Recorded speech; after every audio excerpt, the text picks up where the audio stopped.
आज मैं आपसे शेयर करने जा रही हूँ गाजर के हलवे की रेसिपी, जो बहुत ही हेल्दी होता है और इसे बनाना बहुत ही आसान होता है। Hello everyone, welcome back my YouTube channel. कैसे हो आप सभी? आशा करती हूँ आप सभी ठीक होंगे। आज आपके साथ मैं गाजर की रेसिपी शेयर करने जा रही हूँ।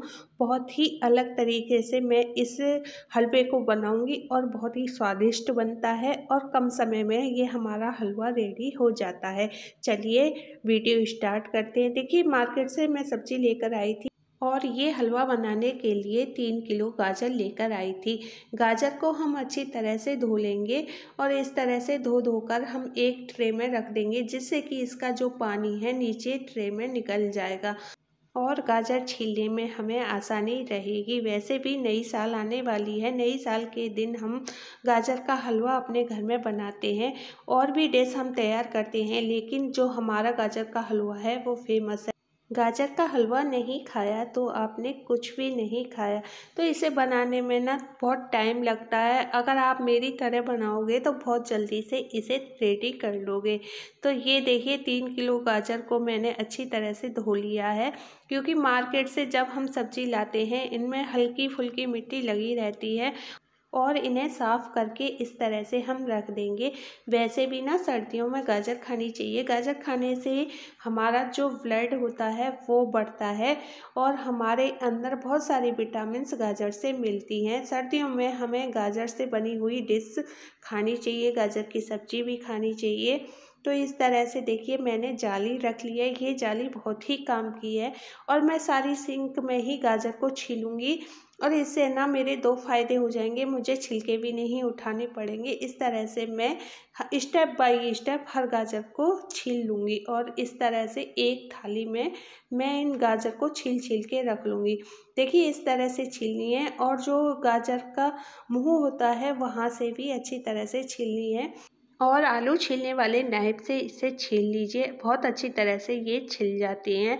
अगर आपके घर में ये वाला नाइफ ना हो तो आप सादा नाइफ भी ले सकते हो, जिसके दांते होते हैं उससे भी गाजर बहुत अच्छी तरह से छिल जाती हैं।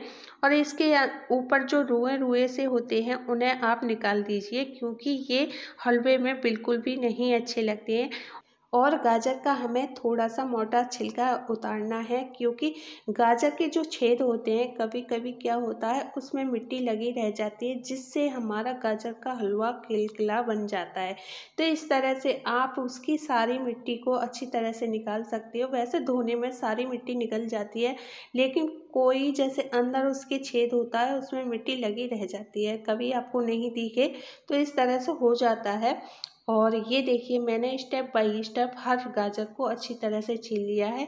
इससे बहुत जल्दी छिल जाती हैं। आप जितना भी हलवा बनाओगे बहुत आसानी से बन जाएगा। तो ये 3 किलो गाजर छीलने में मुझे ज़्यादा टाइम नहीं लगा था। इस तरह से मैंने सारी गाजर छील के रख दी हैं। ये देखिए, मेरी गाजर छिल चुकी हैं। अब मुझे ये तैयार करनी है। ये थोड़ी सी गाजर मैंने छोड़ दी थी, क्योंकि मुझे गाजर की सब्ज़ी बनानी है मॉर्निंग में। और हमारे घर में जो जाली होती है इस तरह से हम जो सिंक में लगा देते हैं, इससे हमारे 2 फ़ायदे होते हैं। एक तो हमारे जो छिलके होते हैं उसमें आ जाते हैं और फिर इसके अंदर जो गाजर से पानी निकलता है वो भी नीचे निकल जाता है। अब छिलकों को हम अच्छी तरह से ये डस्टबिन वाली पिन्नी जो होती हैं उनमें डाल लेंगे। फिर आप इन्हें फेंकना चाहते हो तो फेंक दीजिए, नहीं तो फिर आप किसी जानवर के लिए इन्हें डाल सकते हैं। काऊ बफेलो इन्हें बहुत अच्छी तरह से खा लेते हैं। इस तरह से देखिए, ये छिलके थोड़े मोटे मोटे हम छीलते हैं।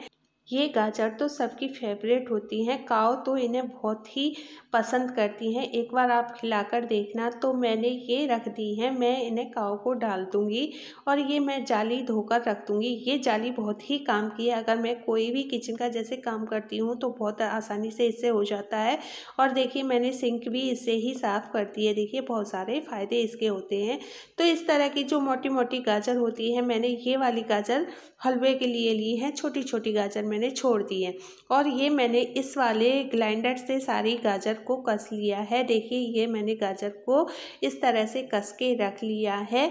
अब मैंने गैस को ऑन कर दिया है। गैस को ऑन करने के बाद में मैंने इस पर बड़ी कढ़ाई रख दी है और इसमें मैंने मावा बनाया था। मैंने इसे धोया नहीं है और इसमें ही मैं हलवा बनाऊंगी। देखिए, इस तरह से हम फिर सारी गाजर जो होती हैं उन्हें हम इसमें अच्छी तरह से रख देंगे। इसका हम पानी नहीं निकालेंगे गाजर का, क्योंकि पानी निकलने के बाद में इसकी सारी विटामिन्स निकल जाती हैं। अगर इस तरह से आप हलवा बनाते हो बहुत ही टेस्टी बनता है एंड हेल्दी भी रहता है।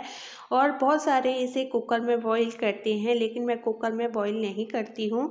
मैं इस तरह से स्टीम लगाकर ही हलवे को बनाती हूँ, बहुत जल्दी बन जाता है। एक बार आप भी ट्राई करके देखना। तो ये कढ़ाई हमारी भारी होती है, एक बार गर्म होने के बाद में काफ़ी देर तक बहुत ही गर्म रहती है। और इस हलवे को बनाने के लिए मैं इस कढ़ाई का ही प्रयोग करती हूँ, क्योंकि इसमें हलवा बहुत ही अच्छा बनता है। भारी कढ़ाई होती है तो उसमें बहुत ही अच्छा हलवा बनता है। इस तरह से हम उसके साइज का कोई भी बर्तन लेकर ऊपर से ढक देंगे। ये देखिए मैंने थाल इस पर ढका था, वो इसके साइज का है, बिल्कुल परफेक्ट आता है, बिल्कुल भाप नहीं निकलती है। और बीच बीच में आप इस तरह से चलाते रहिए, क्योंकि गाजर नीचे लगने का भी डर रहता है। हम इस तरह से कड़छी की मदद से चला देंगे तो हमारी गाजर नीचे से नहीं लगेगी और नीचे वाली गाजर ऊपर आ जाएंगी, ऊपर वाली गाजर जो है नीचे पहुंच जाएंगी। इस तरह से स्टीम जब हम लगाते हैं बहुत अच्छी तरह से लग जाती है। हर स्टेप को आपको इस तरह से ही करना है। देखिए आप बहुत सारा हलवा बनाकर अपने जो रिश्तेदार हैं उनको भी खिला सकते हो, और ये कम चीज़ों से ही बन जाता है। इसके लिए हमें ज़्यादा चीज़ों की भी ज़रूरत नहीं पड़ती है। आप ध्यान रखिए, इसे बीच बीच में इस तरह से चलाते रहिए। तो स्टीम मैंने 2 बार लगाई थी, अच्छी तरह से स्टीम इस पर लग गई है और गाजर भी मेरी गल गई हैं। अब हम इसमें ऐड करेंगे, ये हमारा दूध घर का है। इस तरह से दूध हम घर का फुल क्रीम ही डालते हैं। तो इस तरह से हमने इसमें दूध डाल दिया है। 2 लीटर मैंने इसमें दूध ऐड कर दिया है। देखिए दूध इसमें ज़्यादा पड़ेगा, इस तरह से हम दूध डालेंगे ना तो हमारी गाजर बहुत अच्छी तरह से गल जाएंगी। अब हम गैस को हाई फ्लेम पे कर देंगे। इस तरह से हमें ये हलवा बनाना है, देखिए इस तरह से। और आपको नज़र आ रहा होगा मेरी कढ़ाई जो है फुल भर गई है, क्योंकि मैंने दूध इसमें 2 लीटर ऐड किया है। और ये देखिए मैंने थोड़ा सा पनीर बना रखा है। पनीर का जो टेस्ट होता है इसके अंदर बहुत अच्छा आता है, दानेदार मेरा ये पनीर है। तो ये देखिए इस तरह से पनीर भी हम इसमें डालेंगे और इसमें हम मावा भी डालेंगे। तो ये पनीर है इतना, करीब आधा किलो मेरा पनीर था और ये दानेदार पनीर था, क्योंकि जब हम हलवे में इसका प्रयोग करते हैं तो बहुत ही टेस्टी लगता है। ये मैंने इसके लिए मावा बनाया था, घर पर ही मैंने ये मावा बनाया था, कोई भी डिश मैंने बाहर से नहीं मंगाई है। जब हम घर से कोई भी चीज़ बनाते हैं तो बहुत ही हेल्दी बनती है। तो ये देखिए मेरा ये दूध था, इस तरह से दूध मेरा कम हो चुका है और हलवे का जो दूध था लगभग फूक गया है। इस तरह से हमें ये हलवा रेडी करना है। अब हम इसमें ऐड कर देंगे जो हमारे घर पनीर रखा हुआ है और मावा रखा हुआ है, इसमें हम ऐड कर देंगे और फिर इस तरह से ही चलाते रहेंगे। देखिए जब हमने इसमें ऐड कर दिया है इसका कलर भी कितना अच्छा हो गया है। और इसके अंदर आप जो ड्राई फ्रूट खाते हो, बादाम है और किशमिश और काजू हम इसमें डालेंगे। आप इस तरह से डालना चाहते हो तो डाल सकते हो, और वरना आप कद्दूकस करके भी इसमें ड्राई फ्रूट डाल सकते हो। और ये हमारा हलवा बनके रेडी हो चुका है। आई थिंक आज की जो रेसिपी है आपको बेहद पसंद आई होगी। पसंद आए तो लाइक एंड शेयर कर देना, चैनल को सब्सक्राइब कर लेना। Thank you.